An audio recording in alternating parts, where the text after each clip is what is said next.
The promised Messiah alayhi salam, who states that a true believer's connections with the world are in fact a means for achieving lofty ranks, because their ultimate goal is always the faith. In other words, they develop worldly connections solely for the sake of their faith. This is the hallmark of a believer. Therefore, attaining the world should not be the end goal, rather the goal should always be to employ worldly means in the service of the faith. There is no harm in earning worldly wealth, so long as it is ultimately for the sake of one's faith and preparing for a good end. The promised Messiah alayhi salam further said that what a person earns in this world should not distract them from their faith.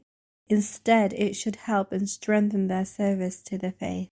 When a person rides an animal or travels in a vehicle, their purpose is not the ride itself, but the destination.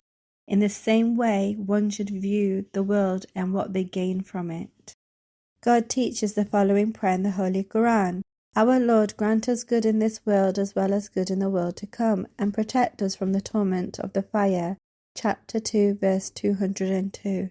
In this prayer, good in this world is mentioned first. This refers to those blessings of this world which lead to good in the hereafter.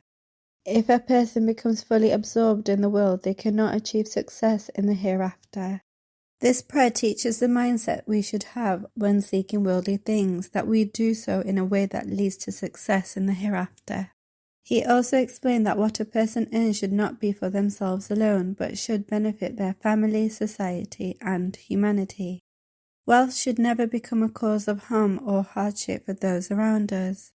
In today's world, where people and nations often focus only on their own interests, we must increase our press for good in this world and the next. His Holiness, may Allah be his helper, said that the world is moving towards destruction, and he prayed that Allah the Almighty may protect us all from this. May Allah enable us to improve our deeds and worship Him in the true sense, with such prayers that are accepted and lead to goodness.